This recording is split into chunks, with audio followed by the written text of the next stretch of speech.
Hi, and welcome to Love is Crafting. Love is crafting. I'm Tila. And I'm Stanton. And if you're new to our channel, thanks for checking us out. And if you're returning, thanks for the support. What we do on this channel is we take you through crafting and DIY projects that are real, but not necessarily perfect, because love isn't perfect. We have a goal to reach 1,000 subscribers by the end of the year, but we need your help. Would you consider subscribing to the channel? We post new videos every Saturday. And in this video, we will be showing you how to put together this mobile workstation by Simply Tidy that we got from Michaels. Yes, now this crafting cart is special because it gave us a specific area that we're able to do our crafts in. Now watch all the way to the end to find out if the effort was worth this cart. Wait, how much money did we spend on this? A little bit more than $200. All right, well, watch to the end and we'll see if it's worth the money. You can show your support for the channel by liking, commenting, and subscribing. Love is crafting. Love is crafting. Okay, so we're gonna put together this mobile workstation by Simply Tidy. Now this box comes with a lot of pieces and it is heavy. Now first things first, we gotta take out all these pieces, including the manual. Then because of toxic masculinity, go ahead and hand it off to your wife. But don't worry, we linked the digital manual in the description below just in case you misplace it. Now we have to organize the pieces. Here we're just putting all the pieces that kind of look alike together.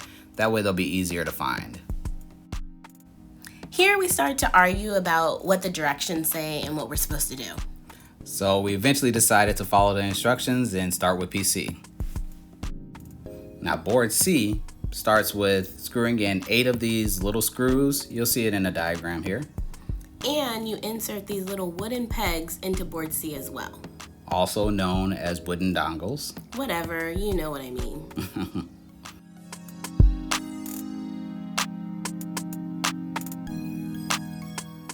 Now we're going to do the same thing with board E that we did with board C.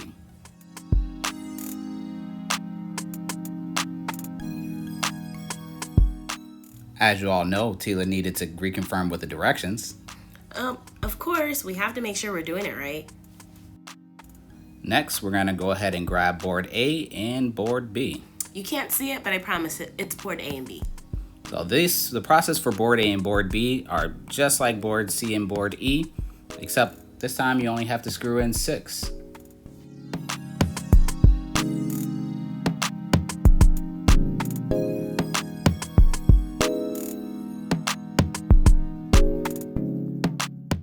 Next, we have to find the hardware, which is the rails for the drawers. We had to really look over the instructions to figure out how these rails went on the drawers, but we ended up figuring it out. As you can see, each of the rails has 3 sections to them that slide into each other. So first thing you're gonna do is try moving this black thing up to remove the third part out. Once you figure out that you're moving it in the wrong direction, you try to move it in the right direction, which is down, which allows it to be released. And you want to go ahead and take that all the way out and set that piece to the side because you'll be using it again later. Yeah, removing that third piece, you're gonna have to do that with both of the railings. So just do the same thing with the second railing that you did with the first one. This time, making sure that you move it in the right direction first.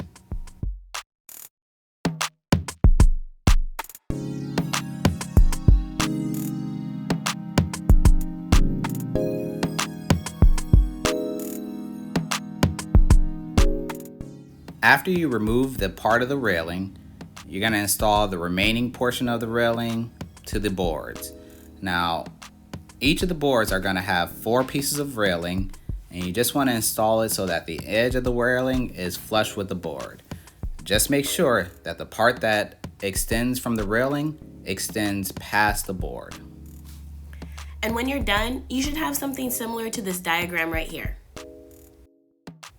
Once you're done, go ahead and pick up board E that you worked on earlier. Now the goal is to make a capital letter H with boards A and B being the stems and E being the middle portion. As you can tell, it took us a few tries to get it right. We finally decided that putting it on the side would be the easiest way to get it done. To screw it into place, you use these circle fasteners. Make sure that the arrow is pointed towards the screw that should be visible in the hole. Once you place in the fasteners, I like to hit it a few times with the back of the screwdriver to make sure it's seated, and then screw it in to make sure it's tight. Once it's secured, take board B and place it on top of board E and screw in the fasteners.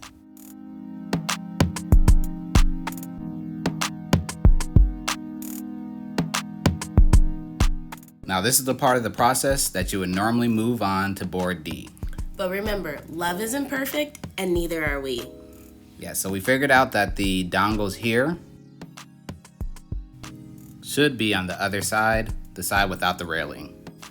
We had to unscrew the screws from board E to flip it around, but I'm glad we caught this mistake now rather than later. Once board E was corrected, we were able to slide in board D and screw in the fasteners. Now grab board C, the first board that we worked on. Part C ended up being the bottom of the cart, and it was just a matter of fitting it into what we've already built. Parts like this is why I'm glad to have a helpmate, because doing this alone wouldn't have anyone to pass me the fasteners. On to the next step, which is board F. Now we had to add in some more screws and dongles before we can connect it. Look how beautifully Stanton attaches that board F to the top of the cart. Now it's time to make this bad boy mobile. Which means adding on the wheels. Make sure you pay attention to which wheels have brakes. You want to make sure that you put the wheels with the brakes on the front of the cart if you want it to roll right, that is. Use the screws in bag 4 to attach to the wheels. By this time, I was tired, so apologies for not bringing the screws closer to the camera. And for anyone who wanted more thirst traps from the channel, here's an angle for y'all. Yeah, Stanton has his booty all in the camera.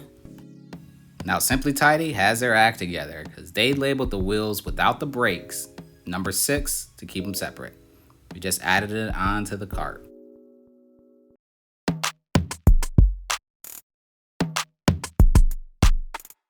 Here we go again, making mistakes. We are so far from perfect. Yeah, the top needed to be flipped around because the hole should have been facing forward, so we just had to unscrew it, flip it around, and screw it back in. Now take the hardware from bag 10 and you are going to insert it into the hole that we just flipped back around.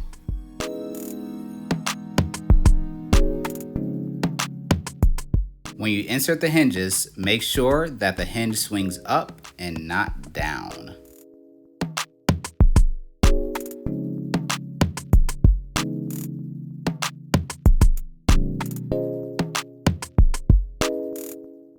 Now we're going to use the screws from bag 12 to secure the hinge to the cart.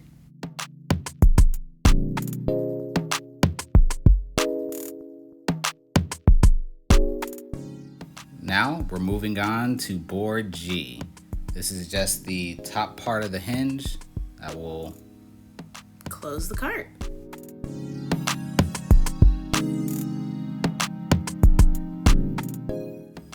Okay, so we grabbed box 11 and this other box that looked just like it, so we assumed that was box 11 too, since it had the same parts in it. We used the screws from bag number 9 to attach the hinges to the side of the cart. Now these little L hinges, they're a little bit difficult to get in because the spring is in the way. We found it easier to just take off the spring, screw it in, and then put the spring back on. Now we've been at this for longer than I'd like to admit.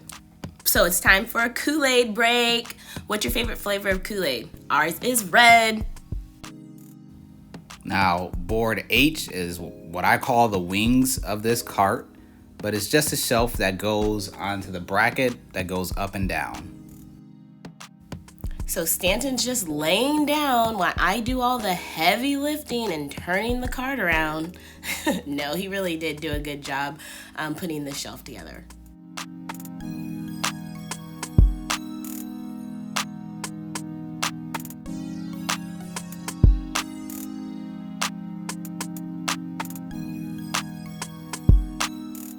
Now we grab the hinge from bag number 13 and we're going to install it onto the shelf so that it doesn't slam shut.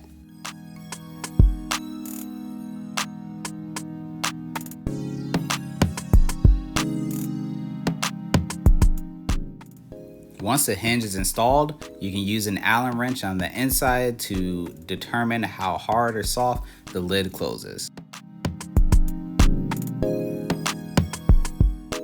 We're in the home stretch. We grabbed board J and now it's time to work on the drawers. Now the drawers took us a while.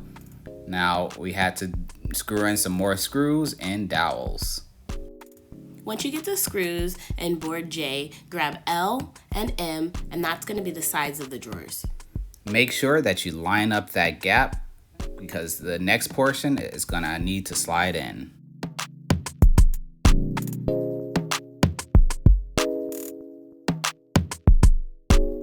Take board R and slide it in.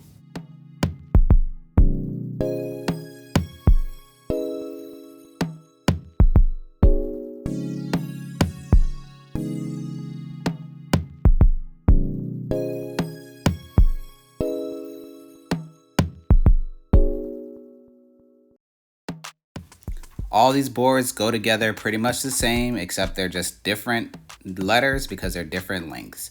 Here on the second one, we use board P and board O as the sides, and then board K as the front of the drawer.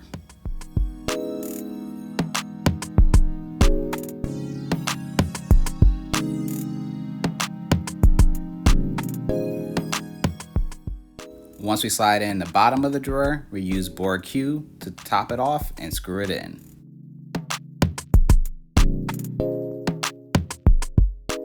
Remember that piece from the railing that I told you guys to put to the side earlier? Well, get it back out because you're about to use it. Now let me tell y'all something about these drawers. We had a hard time figuring it out. I had to go back to the instructions before we figured out that these drawers are different sizes. So make sure you get the drawer in the right slot until you hit the jackpot. You'll be good. Finally, this last railing goes on the last board that we have. Now, if it's giving you a hard time sliding in like it was for us, all you have to do is make sure all the screws are screwed in all the way, and you should be good. We definitely think that this cart was worth the effort. It took us about 3 hours to put it all together, but we were filming, so that adds time. So if you weren't, maybe about 2.5 hours? Yes, so surprise to me, but this cart was worth the money. Even taking in consideration that this item isn't eligible for coupons. This wasn't the hardest project we've ever done, but it definitely wasn't the easiest. But overall, we're really happy with the final product and its functionality. Mic drop. Here's the final product with all our supplies loaded onto the cart. Thanks for watching. Remember, love is crafting. Love is crafting.